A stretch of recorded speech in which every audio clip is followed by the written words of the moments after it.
Buenas tardes, queridos hermanos. Un jueves más, pues, a través de este sistema, a través de hacerlo grabado, la predicación o la palabra que tenemos antes del tiempo de oración, vamos o tenemos que seguir haciéndolo así.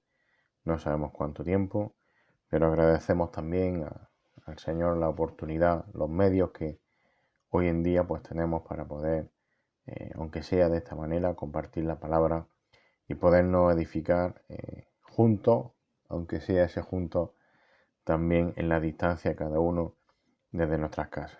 Seguimos orando y seguimos con inquietud la situación a nivel mundial y especialmente a nivel de nuestro país, de cómo esta situación del virus pues no termina de acabarse, sino que vemos cada día que parece que está volviendo hacia atrás y bueno, pues seguimos en esta situación y oramos para que el Señor en su soberanía, pues cuando Él quiera, y esperemos que sea pronto, pues nos quite este problema y podamos volver a una vida normal y sobre todo pues nos acordamos de todos los que están pasando esta enfermedad, que esperemos que pronto pues también se recuperen lo mejor posible.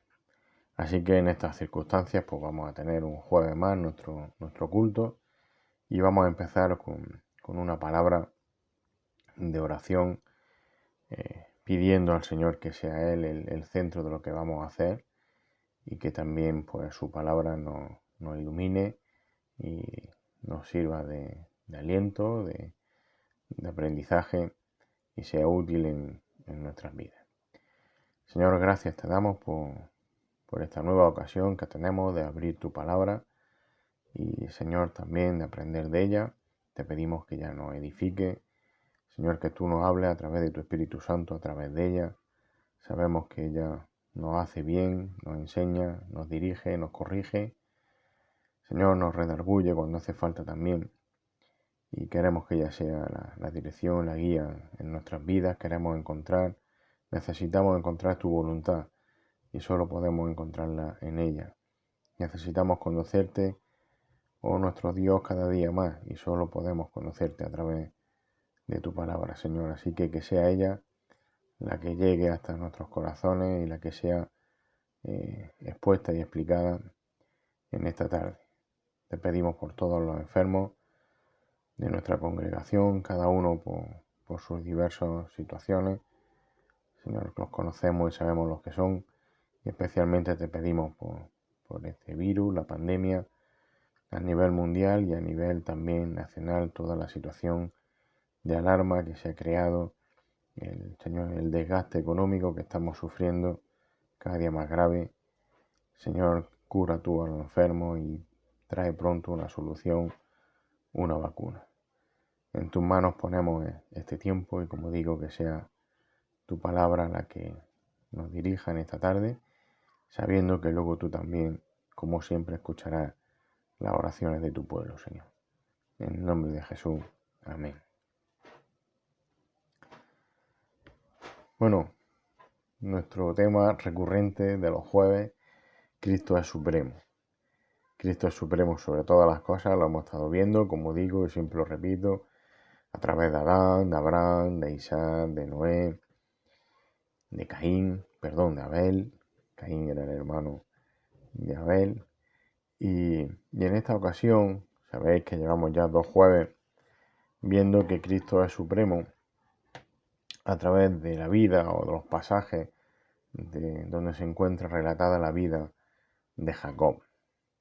Cristo y Jacob. Vimos el primer día que Cristo es supremo porque Dios nos bendice a través de Cristo.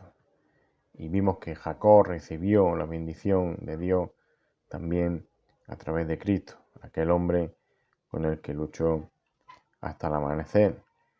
Y el último día vimos que también Cristo es supremo. ¿Por qué? Porque nuestra vida depende de Cristo. Depende de la voluntad de Dios y nuestra vida depende también de la obra perfecta de Cristo en la cruz del Calvario. Por eso Cristo es supremo. Y hoy también, utilizando la vida de Jacob, el relato de Jacob en el libro de Génesis, en el capítulo 25, vamos a ver que Cristo es supremo. Cristo es supremo porque en Él está el cumplimiento de las promesas de Dios. Y vamos a ver a través del ejemplo de Jacob, y en este caso hoy de su hermano también Esaú, que no podemos, no debemos menospreciar, tener en menos esas promesas de Dios, porque entonces estaríamos menospreciando también a Cristo, el cual es supremo porque es el cumplimiento de las promesas de Dios. Así que os invito a que abráis vuestra Biblia por el capítulo 25 del libro de Génesis, y allí vamos a ver un famoso, un conocido relato, capítulo 25 de Génesis, versículos del 27 al 34. Allí vemos cómo Esaú vendió su primogenitura a Jacob. Capítulo 25, versículo 27 del libro de Génesis. Dice que los niños crecieron y Esaú llegó a ser diestro cazador, hombre del campo. Pero Jacob era hombre pacífico que habitaba en tiendas. Y fijaros, amaba a Isaac, el padre, amaba a Esaú porque le gustaba lo que cazaba. Pero Rebeca, la madre, amaba a Jacob. Y un día, versículo 29, cuando Jacob había preparado un potaje, Esaú vino del campo agotado de estar cazando y haciendo esas cosas que a él le gustaban y a Isaac también le gustaban. Y dice, versículo 30, que Esaú dijo a Jacob: te ruego que me dé a comer un poco de ese guisado rojo, pues estoy agotado. Por eso lo llamaron Edom. Pero Jacob le dijo: véndeme primero tu primogenitura. Y Esaú dijo: he aquí, estoy a punto de morir. ¿De qué me sirve, pues, la primogenitura? Menospreció su primogenitura. Y Jacob dijo: júramelo primero. Y él se lo juró y vendió su primogenitura a Jacob. Entonces Jacob dio a Esaú pan y guisado de lentejas, y él comió y bebió, y se levantó y se fue. Y así termina el versículo 34. Menospreció Esaú la primogenitura. Así menospreció Esaú la primogenitura.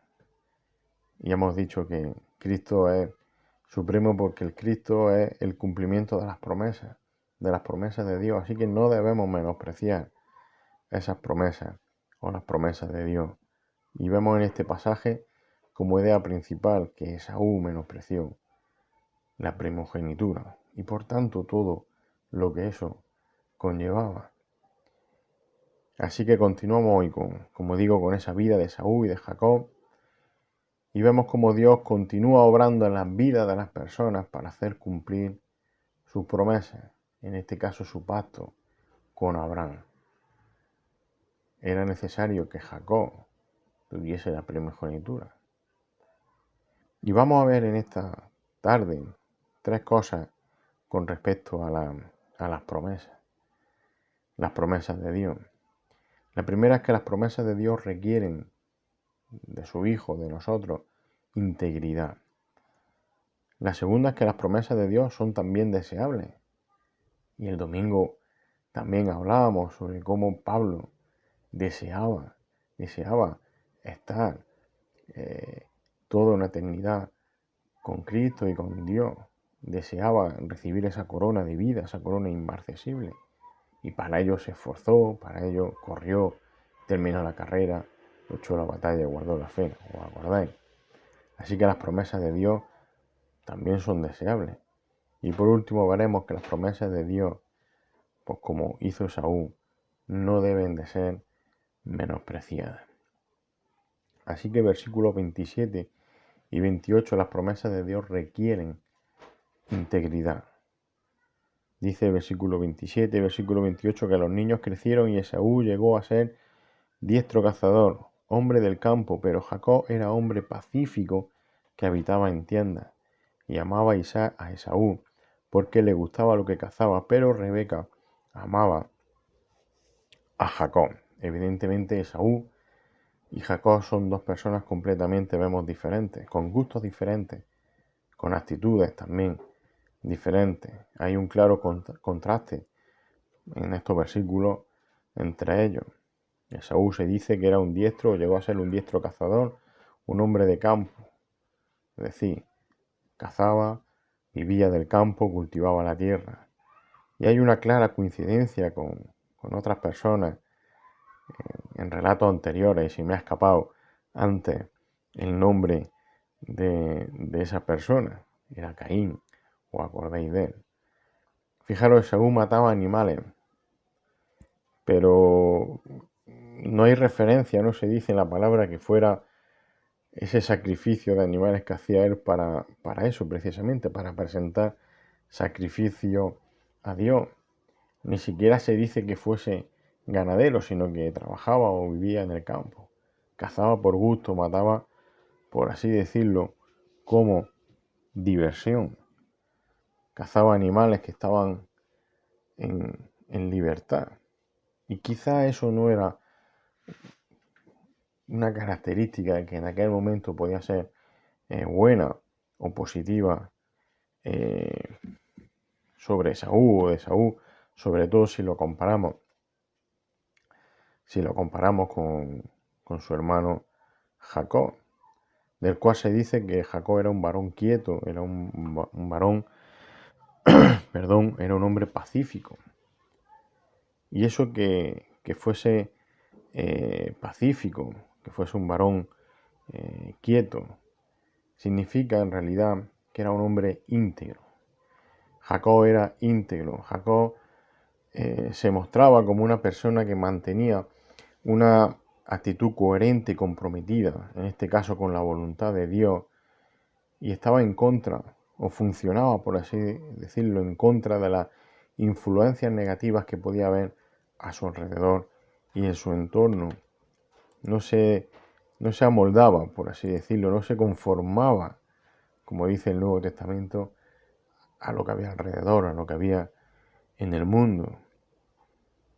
Y también vemos aquí un contraste entre los padres, entre la actitud de los padres, entre Isaac y Rebeca. Isaac leemos que prefería a Esaú. Bueno, le gustaba lo que cazaba, le divertía, a lo mejor el hobby, por así decirlo, de Esaú. Sin embargo, Rebeca amaba a Jacob de una manera especial. ¿Por qué? Porque Rebeca confiaba en la promesa recibida de Dios. Dios tenía que cumplir, iba a cumplir sus planes en la vida de Jacob. Tenía una promesa sobre Jacob y Rebeca confiaba en eso. Por eso Jacob era un hombre íntegro y por eso Jacob tenía el apoyo de su madre, la cual confiaba en las promesas de Dios. Así que vemos la importancia de tener una vida de integridad, de una vida conformada hacia la voluntad de Dios, no hacia los gustos y las cosas del mundo. Y eso hace, o eso proviene o se produce por confiar en las promesas de Dios, confiar que las promesas de Dios son seguras. Si confiamos en Cristo, decimos que confiamos en Cristo, podemos decir también o debemos de confiar en sus promesas. Y para entenderlo, recibir esas promesas, vivir en su voluntad, vivir en sus promesas, tenemos que tener una vida también íntegra, una vida conforme a la voluntad de Dios, como tenía en este caso Jacob. Y lo segundo que decíamos, versículos del 29 al 33, que las promesas de Dios son también deseables. Dice el versículo 29 que un día, cuando Jacob había preparado un potaje Esaú vino del campo agotado. Y Esaú dijo a Jacob: te ruego que me dé a comer un poco de ese guisado rojo, pues estoy agotado. Por eso lo llamaron Edom. Pero Jacob le dijo: véndeme primero tu primogenitura. Y Esaú dijo: he aquí, estoy a punto de morir. ¿De qué me sirve pues la primogenitura? Y Jacob dijo: júramelo primero. Y él se lo juró y vendió su primogenitura a Jacob. Bueno, no sabemos muy bien si la promesa que Dios le dijo a Rebeca sobre sus dos hijos era conocida por Isaac y precisamente por sus dos hijos. Pero el caso es que Jacob deseaba de manera especial las bendiciones que recibía un hijo primogénito en aquel tiempo. Y de tal manera era su deseo de tener esas promesas, de esos beneficios, por así decirlo, de la primogenitura, que Jacob aprovechó la oportunidad, por así decirlo, que tuvo para alcanzarla. Normalmente se dice que cuando deseas algo, haces todo lo posible por conseguirlo, ¿no? Y esto es lo que Jacob en esta situación hizo. Jacob vio una oportunidad para, aunque tenía el deseo y buscó la oportunidad, no lo hizo mal, lo hizo bien, lo hizo comprando el derecho de las bendiciones de Dios como primogénito cuando su hermano vemos que tenía hambre. No lo engañó, lo hizo por el camino recto, por el camino derecho. Oye, te compro esto, ¿vale? Y lo compró. La enseñanza principal es que debemos entender que nadie que estuviese quizá en su sano juicio vendería un derecho tan importante como ese, el de la primogenitura, por un plato de legumbres, por un plato, en este caso, de lentejas. Vamos, Esaú no estaba tan mal. Esaú no, aunque viniese tan cansado del campo, de verdad es como un niño. Me muero de sed, me muero de hambre. Hay personas que mueren de hambre. Hay personas que mueren de sed, por desgracia, en este mundo. Pero ¿cuántas veces hemos dicho nosotros, y sobre todo de niños, de jóvenes, me muero de sed, me muero de hambre? Y lo que de verdad estamos es, bueno, exagerando, mirando nuestro propio deseo, nuestro egoísmo. Como decía mi abuela, hambre que espera Artura no es hambre ninguna. Es decir, Esaú, podemos decir que exageró su necesidad diciendo que se estaba muriendo, que se moría.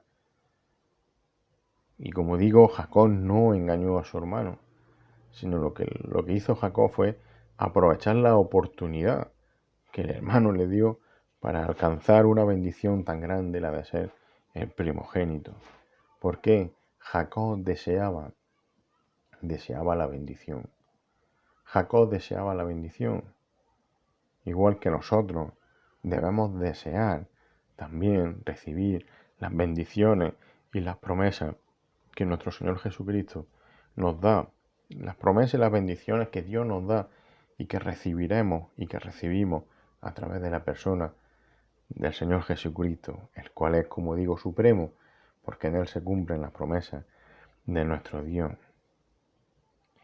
Así que, hermanos, tenemos que mirarnos a nosotros mismos y ver si de verdad estamos dispuestos a obedecer a nuestro Dios, a ser íntegros, como veíamos antes, de tal manera que podamos disfrutar plenamente las bendiciones que Dios tiene para nosotros a través o por medio del Señor Jesucristo. Las bendiciones vienen, como digo, a través de Cristo, vienen a través también del conocimiento de su palabra, del conocimiento de la verdad y de obedecerla de forma íntegra. Así que tenemos que desear y perseguir las bendiciones de Dios de una manera, bueno, con un deseo grande, inmenso. No voy a decir hasta la agonía, como tenemos que pelear la batalla, pero casi. Tenemos que desear recibir las bendiciones de Dios, tenemos que desear, por tanto, vivir una vida íntegra, fiel a la voluntad de Dios, a su palabra. Y por último, las promesas de Dios, como vemos que por desgracia hizo Esaú en el versículo, bueno, lo hemos leído en los versículos que acabamos de leer, pero lo vamos a volver a leer en el versículo 34. Las promesas de Dios no deben de ser menospreciadas. Sin embargo, Esaú sí las menospreció. Dice el versículo 34 que entonces Jacob dio a Esaú pan y guisado de lentejas, y él comió y bebió, se levantó y se fue. Así menospreció Esaú la primogenitura. Y el punto principal de este pasaje, de este texto, la frase, por así decirlo, principal de este relato, no es que, como se dice, vendió Esaú su primogenitura por un plato de lentejas, y es lo que a todos se nos queda, ¿no? Parece que es la imagen de esta principal de esta escena, pero no la imagen principal de esta escena, que aunque es importante porque Jacob recibe la primogenitura y por tanto las promesas de Dios para que se cumpliesen los pactos, también el pacto de Abraham es importantísimo, pero la frase clave en este texto es la última que hemos leído. Así menospreció Esaú la primogenitura. Y encontramos aquí de nuevo otro contraste, por así decirlo, entre Esaú y Jacob. El deseo de Jacob, por un lado, de recibir las bendiciones de Dios, y por otro lado el menosprecio que Esaú tiene por esas promesas que venían ligadas a la primogenitura. Si Esaú no mostró ningún deseo, Esaú no mostró ningún interés por las promesas de Dios, sino que menospreció lo que podía recibir de Dios. Y querido, por desgracia, eso es lo que hace el ser humano desde que nace, desde su nacimiento, y es menospreciar lo que viene de Dios, actuar en contra de la voluntad de Dios. No hay ni uno bueno, no hay nadie que busque a Dios, dice la palabra de Dios. Esa es la condición con la que nacen las personas, con la que nace el ser humano. El ser humano rechaza por naturaleza a Dios, rechaza por naturaleza las bendiciones que solo Cristo, el que es supremo, puede darnos. Y yo espero que ese no sea tu caso. Ese no debe de ser tu caso. No debes de rechazar a Dios, no debes de rechazar las bendiciones que Cristo te da. Así que yo os pido que en esta tarde oremos al Señor para que los que somos creyentes sigamos buscando en obediencia tener una vida íntegra para recibir de forma completa las bendiciones que solo nuestro Señor Jesucristo puede darnos. Y si todavía no has entregado a tu vida al Señor Jesucristo como tu Señor y como tu Salvador, yo oro, le pido y debemos de pedir todos para que el Señor le dé fe, le dé deseo a las personas de buscar a Cristo, de desear las promesas que solo Dios nos puede dar y que encontramos en su palabra. ¿Por qué? Porque las promesas de Dios sí son dignas de nuestro deseo. No son dignas de ser menospreciadas, son dignas de ser deseadas. Las bendiciones que recibimos a través de Cristo y en Cristo son supremas. Cristo es el bien superior. Cristo es el cumplimiento de todas las promesas de Dios. Por eso a Cristo debemos amar por encima de todo en la vida. Y nuestro deseo debe de ser conocerlo cada día más y dejar que nuestra vida sea transformada también cada día más a su imagen. Así que hermanos, y amigos, si algunos veis esto, Cristo es supremo, porque Él es el cumplimiento de las promesas de Dios, y las promesas de Dios son salvación y vida eterna para todo aquel que, reconociendo su pecado, cree en el Señor Jesucristo con fe. Es así de sencillo. Cree en el Señor Jesucristo. Arrepiéntete de tu pecado, ese pecado que te hace alejarte de Dios, que te hace menospreciar sus promesas. Así que cree en el Señor Jesús con fe. Arrepiéntete de tu pecado y desea recibir las promesas y las bendiciones de Dios, que consisten en tener una vida eterna, una salvación eterna en el cielo por toda la eternidad, como digo, junto al Padre y junto al Hijo, el Señor Jesucristo. Que el Señor bendiga su palabra en esta tarde.